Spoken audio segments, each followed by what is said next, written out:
কেন্দ্রের সরকারের তরফে কৃষকদের সুবিধার্থে একের পর এক প্রকল্প লঞ্চ করছে। এরই মধ্যে বড় ঘোষণা কেন্দ্রের সরকারের তরফে কৃষক ভাই বোনদের জন্য।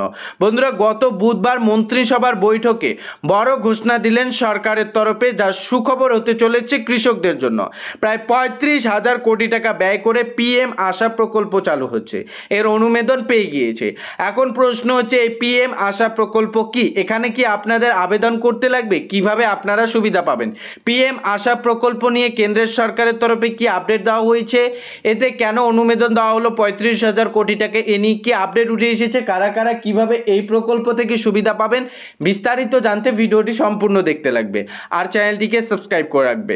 সরাসরি অন স্ক্রিনে দেখতে পাচ্ছেন, কৃষকদের জন্য আরও একবার বড় উপহার দিল মোদী সরকার। বুধবার মন্ত্রিসভার বৈঠকে কৃষকদের জন্য বড় ধরনের ত্রাণের ঘোষণা করেছেন সরকার।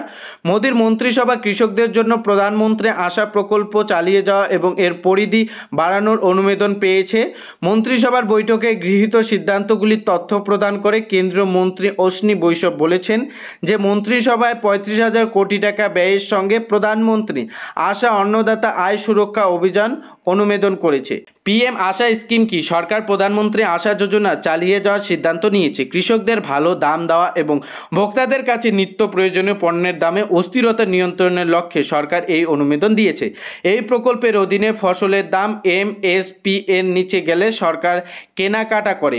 এই প্রকল্পের অধীনে সরকার ডাল এবং তৈলবীজ শস্য ক্রয় করে যখন তাদের দাম এমএসপির অধীনে চলে যায়।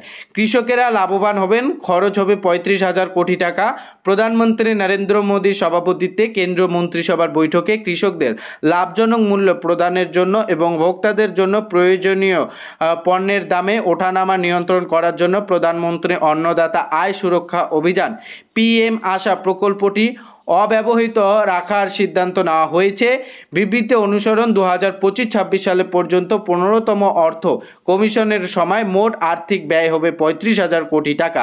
কৃষক ও ভোক্তাদের আরও দক্ষতার সঙ্গে সেবা দেওয়ার জন্য সরকার প্রাইস সাপোর্ট স্কিম পিএসএস এবং প্রাইস স্টেবিলাইজেশন ফান্ড পিএসএফ স্কিমগুলি পিএম আশাতে যুক্ত করছে। সরকার বলেছে পিএম আশা এবং সম্বন্ধিত প্রকল্প বাস্তবায়নে আরও কার্যকারিতা আনবে।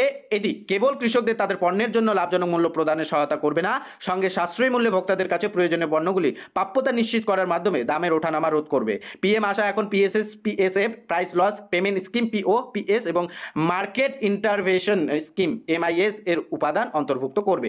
বন্ধুরা, বলা রয়েছে পিএম আশা কি বা পিএম আশা থেকে কিভাবে আপনারা সুবিধা পাবেন। এখানে বলা রয়েছে, দেখতে পাচ্ছেন, পিএম আশা এর জন্য 35,000 কোটি টাকা অনুমোদন করেছে। এই উপলক্ষে প্রধানমন্ত্রী মোদী বলেন যে আমাদের কৃষক ভাই ও বোনের সাশ্রয়ী মূল্যে ক্রমাগত সরবরাহ নিশ্চিত করার জন্য 2024 সালে রবি মরশুমের জন্য পুষ্টিভিত্তিক ভর্তুকির হার অনুমোদিত হয়েছে।